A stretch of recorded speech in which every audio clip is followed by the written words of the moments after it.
ဒီနေ့တော့ချင်းမိုင်ရဲ့ Sunday Night Market သွားဖြစ်တာလေးကိုအမှတ်တရအနေနဲ့ရိုက်ထားပါတယ်။ကျေးဇူးပါလေဒီကျွေးနေ။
ညဈေးစားလျှောက်ပြီးဖြစ်ပါတယ်။ဒီ Sunday Night Market ကတနင်္ဂနွေနေ့တိုင်းရှိပါတယ်။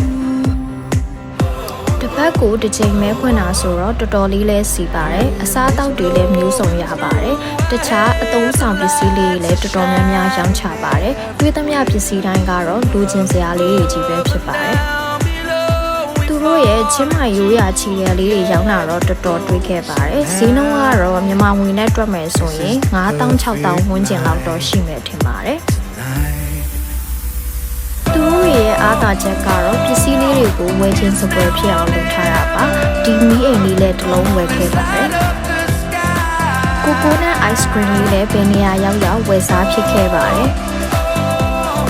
လူတွေကတော့ကြိတ်တိုးပါပဲတပတ်မှတစ်ခါရဲလောက်တာဆိုတော့တော်တော်များများလဲလာကြပါတယ်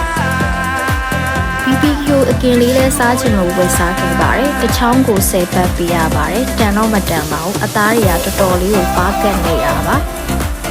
မီရိုဘတ်ကြီးလေးလည်းချစ်လို့ရိုက်ခဲ့ပါတယ်ဒါမျိုးတူလေးတွေကီးချင်းလေးတွေမှာလဲကိုယ်စိတ်ကြိုက်နေမယ်လေးတွေထွင်းပြီးတော့ယူလို့ရပါတယ်တောက်တွေကတော့အမျိုးမြည်မထအောင်ရောင်းတာပါ steak တွေလည်းရှိတယ်ပြီးတော့ရင် cheese corn တို့ပြောင်းမှုတို့အစုံရှိပါတယ်ဖတ်ထုတ်လေးလည်းကြိုက်လို့ဝယ်စားခဲ့ပါတယ်ပြီးတော့ရင်ပြားရည်နဲ့ပေါင်းထားတဲ့ကြက်ကင်လည်းဝယ်စားခဲ့ပါတယ်ဝက်ခေါက်ကြော်လည်းဝယ်စားခဲ့ပါတယ်အဲ့ဒါတွေကတော့ဗီဒီယိုထဲမှာမထည့်ထားပါဘူးဒါလေးလည်းသူတို့ရဲ့လက်ရလေးကတော်တော်လေးကောင်းလို့ထည့်ရိုက်ခဲ့ပါတယ်အဆုံးထိကြည့်ပေးတဲ့အတွက်ကျေးဇူးပါ